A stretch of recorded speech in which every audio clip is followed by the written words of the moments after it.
This is Dennis for the future, actually the very end of the project, but I wanted to do an intro because this took me in different directions, and there's a lot more than just fixing the clutch that fell out. And if you watch to the end, I give you a way to diagnose a symptom that had nothing to do with any of it. Well, it did a little bit, but if you have this symptom, this might be something that could be wrong with your mower, and you can find it before your clutch falls out. But because of the clutch falling out, that solved another problem, which we'll discuss at the end. So sit back, grab a drink, and I hope you enjoy the video. Well, we're back at it again. It's springtime, and I was about to cut the grass on the old Cub Cadet. You know her quite well if you haven't seen the previous videos where we've done maintenance on it. We've done spindle repairs on the deck. We've done quite a bit of work, and it's been fun. I enjoy working on her. However, I went to go cut the grass. So here we are underneath the Cub Cadet, and I went to pull to start the blades when I was about to cut the grass, and I heard a clunk. Didn't know what it was, came up underneath here, and I found this. The belt is loose, and this thing right here should not be flopping around like that. Luckily, it got caught right here on the, I guess, the strut supporting the wheel. But what this is the belt. This is the clutch. It's electronically controlled, as you can see right here, and that turns on the clutch to activate the blade. So this is the spindle, and this activates the blades here. This belt right here goes up to the front. I don't know if you can see it, and the blades turn. I mean, the belt turns the blades to start cutting. Well, it just completely fell off, and the bolt just fell out. I went around later that night and was looking where I heard the clunking, and I found the bolt that had fallen out, so that was kind of nice. Doesn't look like there's any Loctite. There might be a little Loctite on there. I don't know. I don't have no idea how this got loose. And I'm looking underneath there, and I think the drive belt is also cracked. And while we've got this off, it might be a good time to change the drive belt and see if we need to change the belt for the blades too. So you can see right here, the drive belt's all cracked. It probably would last, but while I'm in here, while this is down, I think this is the way you service it, that you need to take the clutch off anyway. So while it's off, let's go ahead and we will change the drive belt off too. So let me order some parts, and we'll come back and get this fixed. Well, I've got good news and bad news. Good news is the parts are in, and this is extra, but this is the drive belt that we were waiting on. And this, let me show you. Sometimes a project gets a little out of hand. As you can tell, we've completely removed the drivetrain on the left side.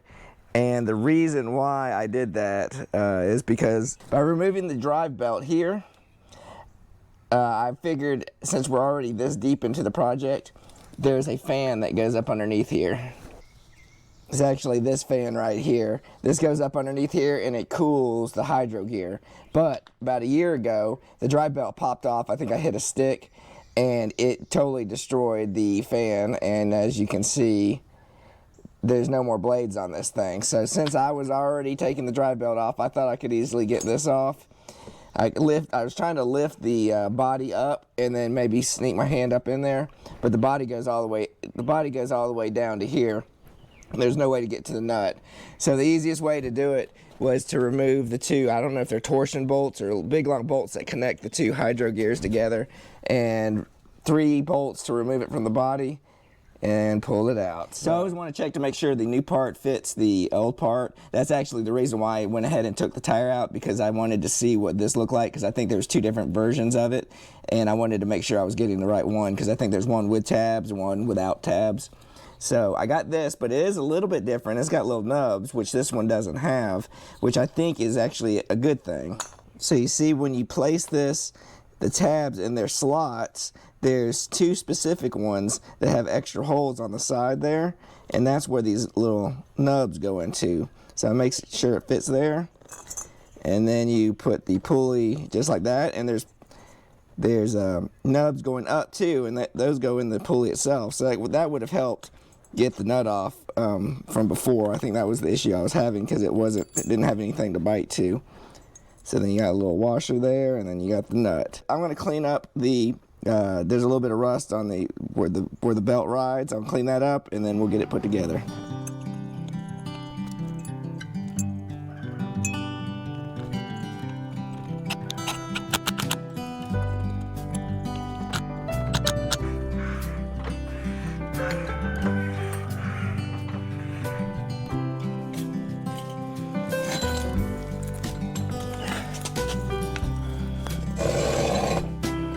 So for the next steps, I'm going to try to get these two bars that connect the two hydro gears together, and then the three bolts that hold the hydro gear to the frame. Get that kind of set loosely. I'm not going to tighten it up, but just get it set loosely. So it's going to take a little bit of struggling and for me to move that around. Bolts that are way back there, and I can't get my arm around it. So I think it'll be easier. We'll take the tire off, and maybe we'll be able to manipulate the hydro drive a little bit easier.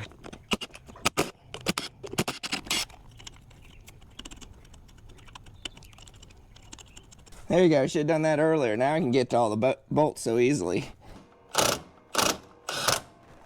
How much I like the Gen 2 Milwaukee. I'm more of a Makita guy for woodworking, but Milwaukee works really good for stuff like this. So the one up front goes right into here. You can see the hole. I'll have to maneuver that. I got to get around this fan. I wonder if I can do it upside down and do it that way. We'll see. Maybe that's how these were too. Maybe that's why it's circular. Maybe the nuts need to go on top. So I'll switch those around. But that's why I see the witness marks of it being round like that. It's probably the nut, because the nut's a capped nut with a flare on it. So let me switch that around, and we'll do that too, make it easier.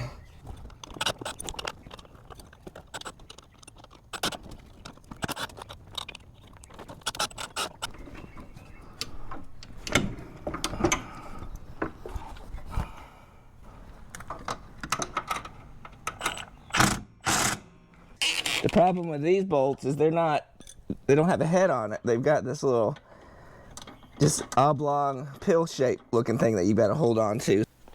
Okay, so this took a little bit of wrangling here. But these two bars, I wonder if they assemble this off the body and then roll it up underneath there, because you need equal pressure on here. So I lifted the whole lawnmower up, stuck wood underneath each hydro gear, so at least they're going to be in the same plane. And then I was able to get the bolt on this end. But then I couldn't reach around and hold the other end since it's some weird shape. I don't know if you can see in there. I had to put vice grips on the end of it, so that's kind of how it held it. That worked the best. So now we're on it. So now I just got to put the wheels back on. Taking the wheels off definitely helps getting to everything. After trying to install the drive belt for a few minutes, I was pushing the tensioner pulley as far as I could, and I still couldn't get the belt onto the drive spindle. Then I came back in here. I looked at the old belt, and this is what I found. So here's the old belt. Got all the cracks in it. I'm going to pull it against this vise right here. I'm going to bring you out a little bit more.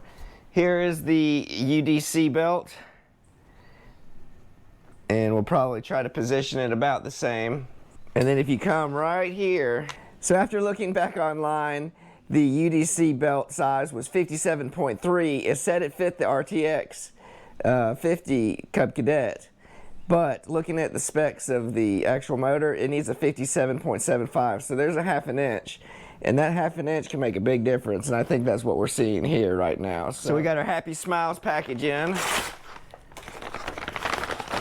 We ordered a Stens belt, and this is a really good company too. They're a little bit more usually than the no-name brand Chinese products, but this will work. So this is actually a half inch by 57.34 in length, so that gives you an extra 1/2 inch on there. So I think this is going to do it. And there's the part number if you want it, 265211.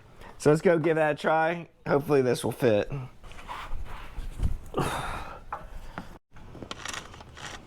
So now that we're underneath here, basically I went ahead and ran the belt around the hydrostatic pulley up here, and then the other one you can't see, but on the other side over here.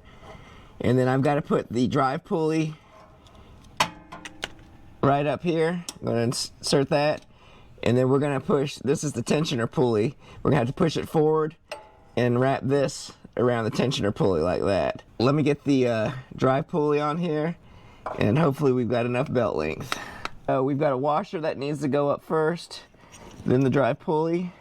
So I'm just gonna send that. Alright, so now we'll put this on here. I need the leverage around the tensioner. Push it like that.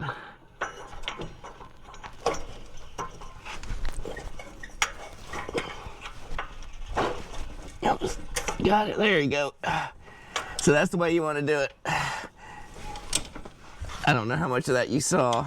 So I had to put the belt on the tensioner, push the tensioner forward, and then slip the belt around the drive belt here. So that got that. It's pushed up. So now we are tight. That is tight. So that takes a lot of, it's hard to get in there, but that's basically what it looks like and what you need to do to get all that in there. All right, let's go add the clutch. All right, so we've got the clutch here. And we're gonna want to, it's keyed also.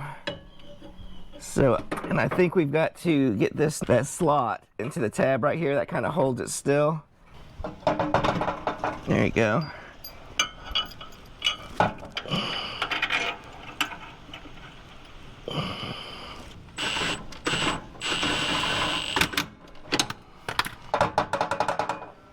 Give it just a little bit more. One more ugga-dugga. I think that's tight enough. We'll give that a shot. All right, so got the clutch into this bracket right here. We've got to reconnect our connection here up front. You can't see any of this because it's way up there. And you gotta watch out for that wire and sticks, because I had that get ripped out too. I think that's what happened the last time. So coming around to the front, we've got to attach the this is, I guess, the drive handle that tells the hydrostack to go forward and backwards, which is controlled out here by the user. And you move it forward and backwards, and that tells the hydro gear to move forward and backwards. So we got to reattach that, and then we got to attach this this bar right here back to the hydrostat. This is what you can put the hydro gear into neutral if you wanted to push it around. So that, I think I'm gonna have to take the wheel off, so I'm gonna go ahead and do that. We'll tighten all that up, and we'll be back together.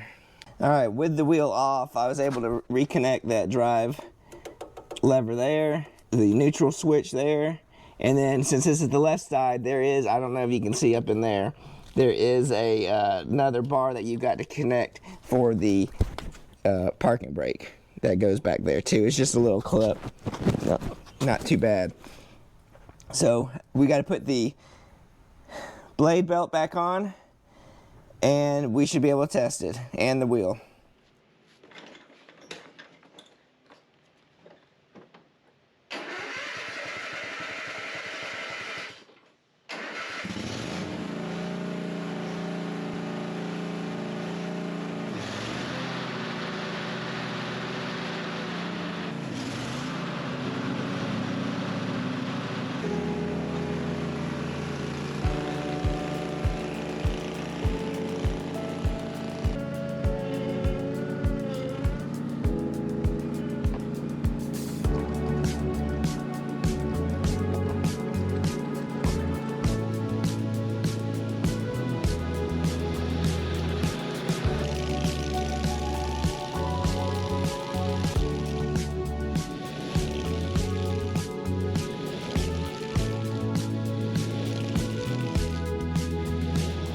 So this video pretty much turned a different direction than I thought it was going to go. We did get the problem fixed, but we came across a few other things that we were unexpecting. So the main point of this video at first was to fix the clutch, belt clutch that had fallen. So we did that, but going in there we saw the drive belt that was cracked. We wanted to fix that, and then we saw, since we were that far in, we might as well fix the fan that cools down the left hydro gear that had been broken before. So that was all fine. Had a little ups and downs. One belt was bigger than the other, but we learned a lot, and I'm glad I was able to do it. And one tip, if you watch this far, I want to tell you, diagnosing. Before all this happened, I was having trouble with my left hydro gear. I wasn't getting full power. I checked to see if there was air. I was doing the system to check to get the air out of the system. That didn't help.